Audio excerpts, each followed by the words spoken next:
Guys, so there are two things that actually happened on the 15th of October 2025, and both of them are really vital, and one of it overshadowed the other.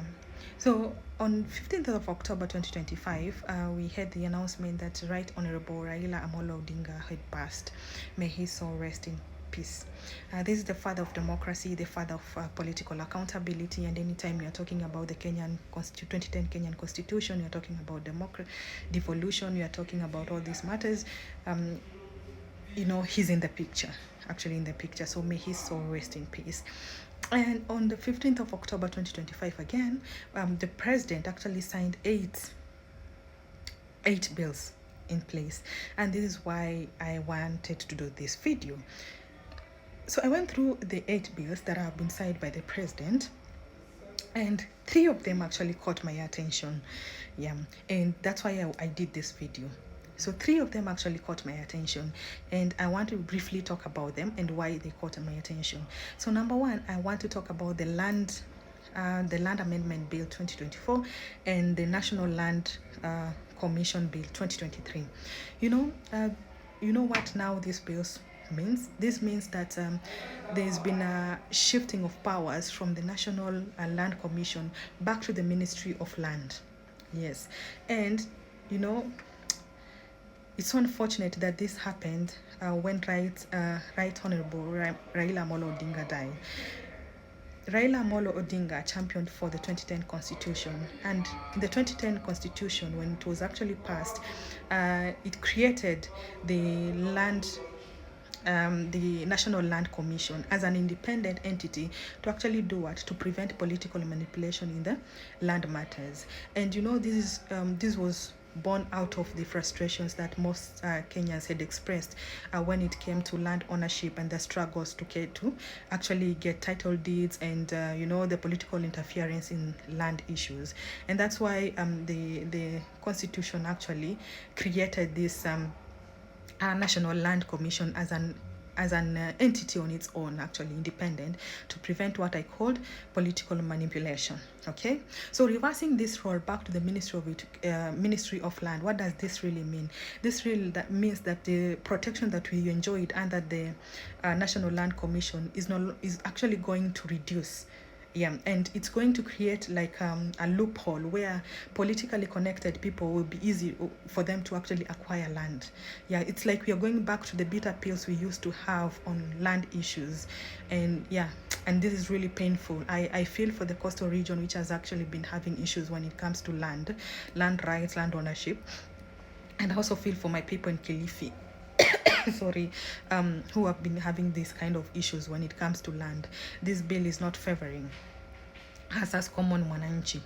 Yeah, and the other bill that I want to talk about is the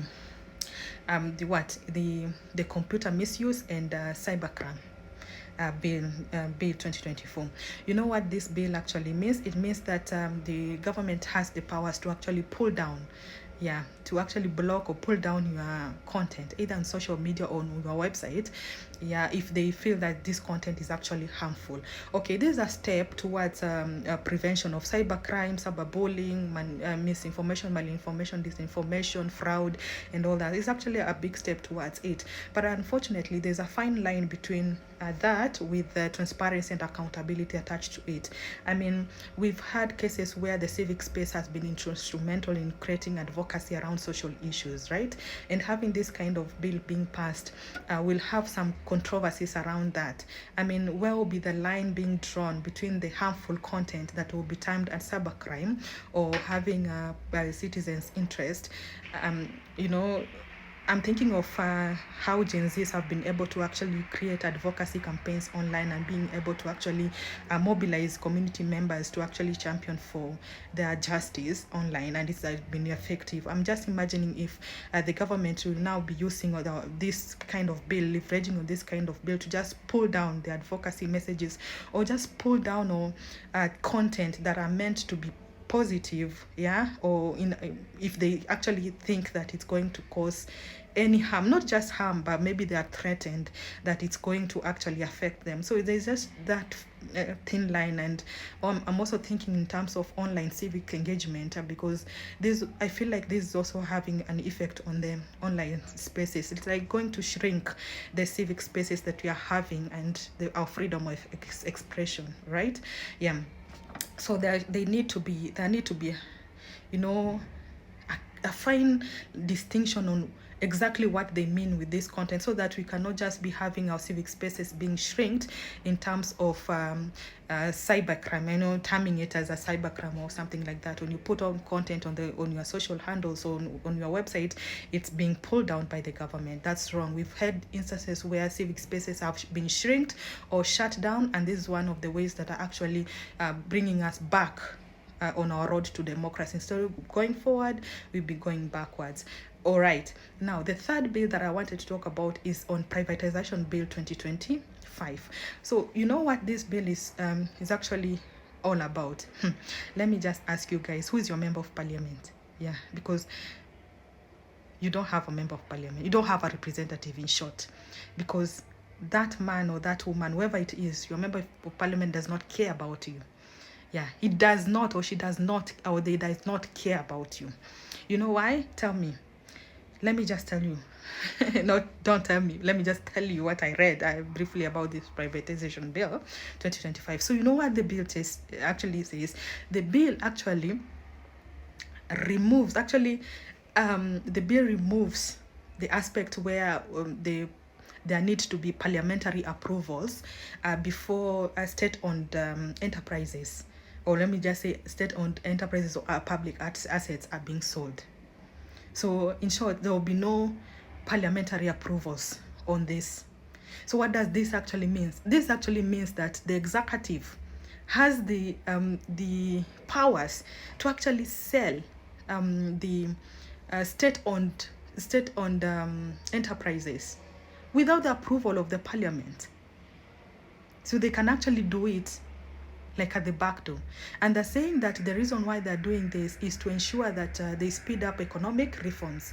I mean, I feel that that is just a political phrase. I mean, it's just like not a political, but a policy phrase that looks really nice on paper. But let me just say this in a layman language. What they're actually telling us, in short, is that they need to actually ensure there is quick and easier way of selling our public assets without the delays they experience with taking all this in the parliament for discussions and approval.